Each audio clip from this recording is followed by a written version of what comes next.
Hello, awesome people. So listen, are you finding yourself in a million pieces? You can't even move on with your life because you're so devastated at this relationship that ended. You prayed and prayed and prayed for God to restore it, and he didn't. This person moved on, and now you're even mad at God. Let me just tell you a little story. I had a friend one time that went through a heartbreak, and she lost the one that she thought was her everything. And we prayed for months and months for God to restore this relationship. And unfortunately, this person, he ended up getting married and moving on with his life. And she was so devastated that God wouldn't have answered that prayer. She was so devastated that if God was such a good God, why did he let this happen?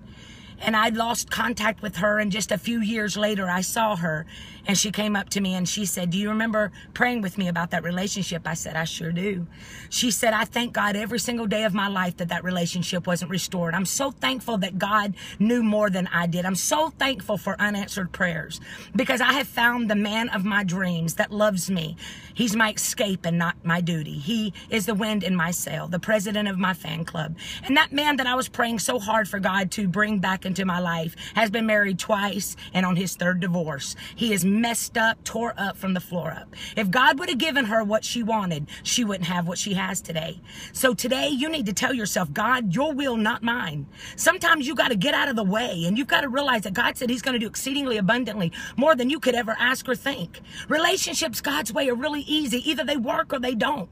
But you're the one that decides when that pain leaves. You're praying for God to take the pain away, but he's saying, you got to give it to me.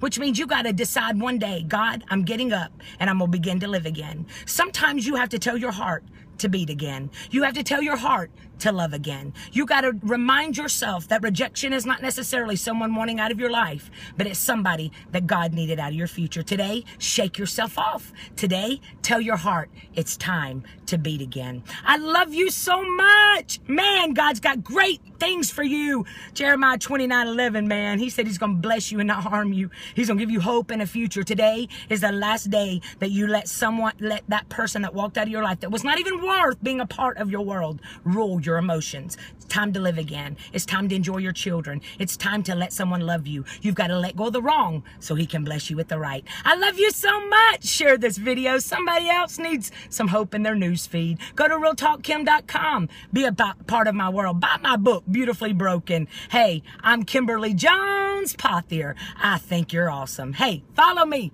here on this page. I help you every single day.